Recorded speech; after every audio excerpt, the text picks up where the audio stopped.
Hey, what's up, fellas?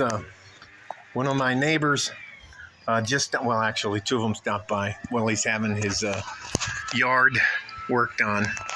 Um, anyways, uh, I don't want you to be upset, but David, you cheated chess. Um, anytime I lose, I'm very competitive. Very, very, very, very competitive.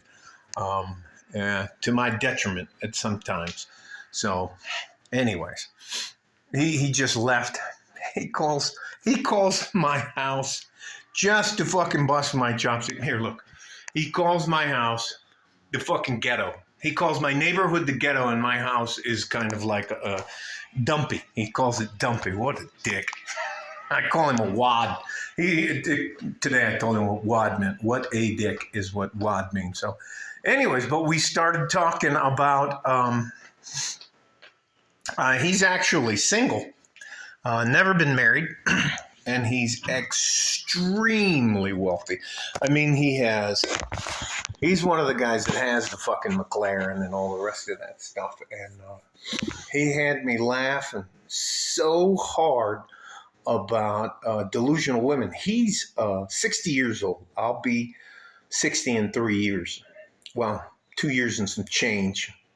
I got to get to August of this year. So, anyways, but some of the things he was saying, and he said he goes on dates, and I'll try to stop fucking umming you. He goes on dates he said, once or twice a week, just to see if there's any, this is his quote, any sane women out there. Now, he has a 19, I think he called it a 90, 99, something. It's like a Honda Civic. It's like a real old beater car. And he says that's what he takes to the fucking, the first date, initial date. He said he may bring like a carnation or a flower, like something like, anyway, but he talks about, he goes, what do you think a guy like me wants? And, of course, I'm trying to bust his balls. I'm like, so you want a life? I mean, you cheated chess, and we're just busting each other's balls. And he goes, no, be honest.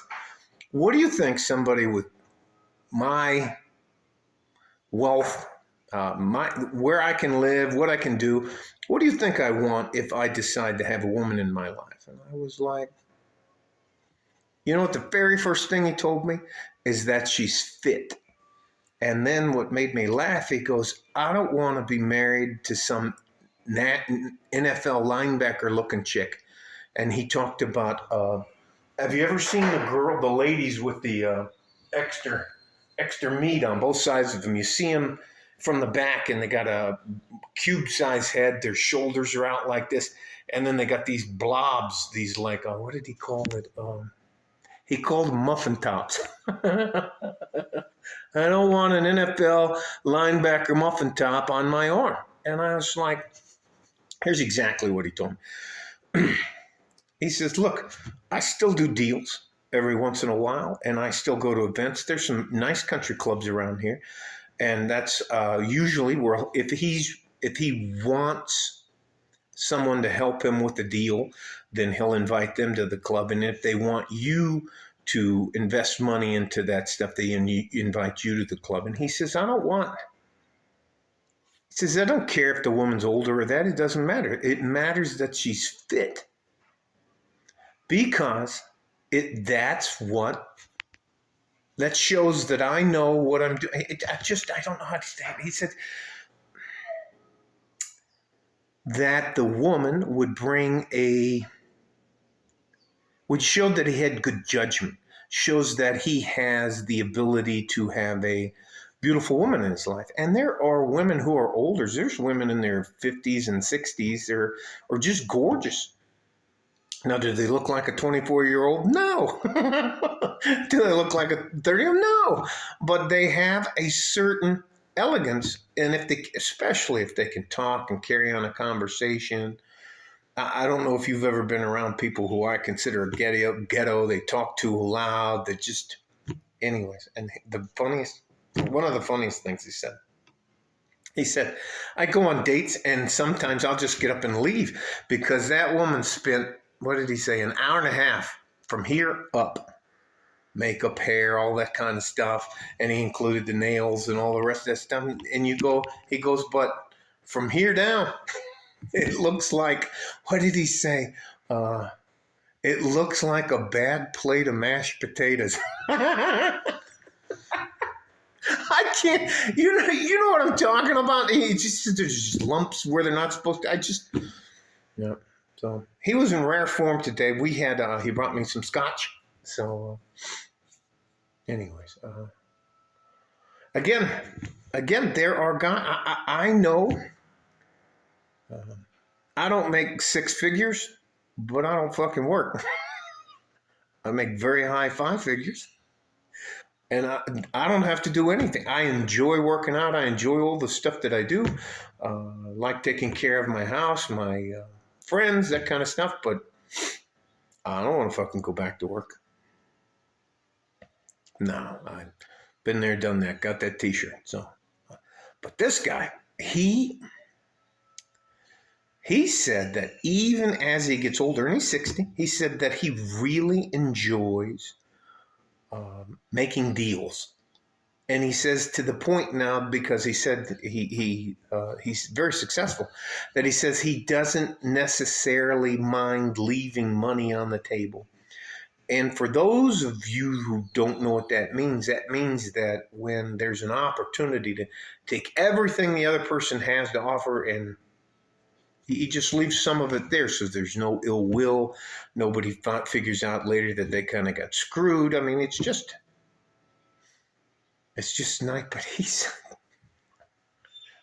he said they looked like a bad plate of mashed potatoes.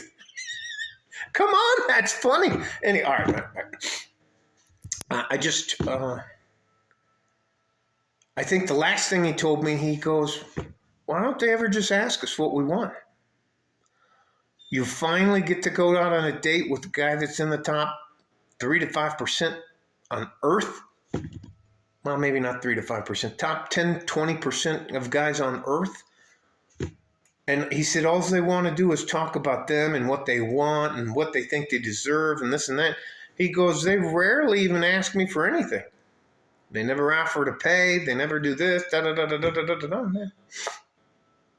So, again, the MGTOW red pill community, bing, you guys spot on.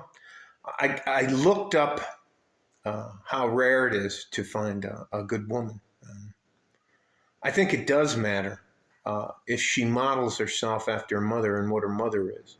So, you guys, I can't. Can you? Have you ever, like, from a bird's eye looking down, like a big plate of mashed potatoes and it's all lumpy? Can you imagine? You're a delusional woman and you think that because you spent 2 hours in a chair getting your hands and your fingernails and your toenails done, colored and all that kind of stuff, made into raptor claws and all that kind of stuff, that's something that a guy wants. Or how about this? You do all this crazy shit with your hair. You have the piercings and the crazy eyebrows and the ring here and the ring here. And, of course, the bowl ring and then the tongue ring and the piercings here and 24 earrings over here, another 15 over here, a hoop that looks like two hollowed out hubcaps on your thing. I mean, just too much makeup, too much lipstick. You're loud, you're combative, you're a boss chick, and you're working at Walmart. So, and this is a guy I showed you all those houses that the people that live right up there on that ridge line, they're all multimillionaires. That's a gated community. In fact, to school with me when I go up to see David and help him out with some stuff, or just to hang out with him in that, you have to, because I have a short car, actively get out of the car, press the button, and then he's always a smart ass. Yeah, what can I help you with? Hey, David, it's Frank. Hey, can you buzz me in?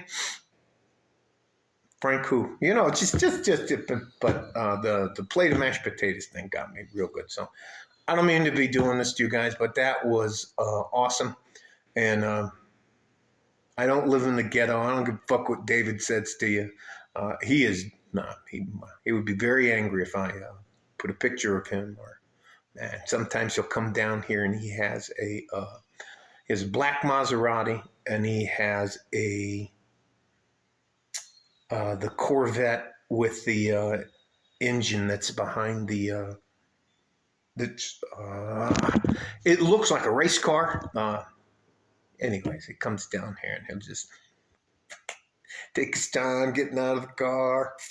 He's got another car that has what's Gulf wings. You know how my car doors open like this. His car doors open like this and kind of flare out a little bit down. That's nah. I think he's got like keep 6 cars in the garage. Well, boy, that doesn't put it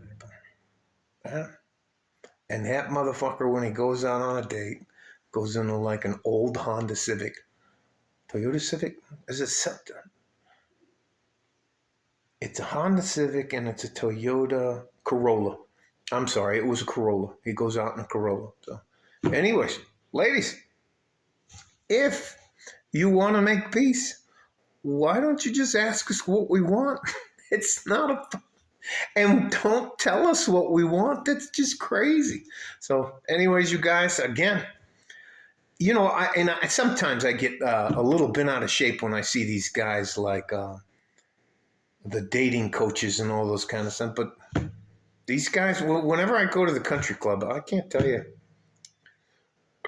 I'll go with David and some of his friends. And they'll ask me what it doesn't fucking matter. Enough about me. You guys stay safe and healthy.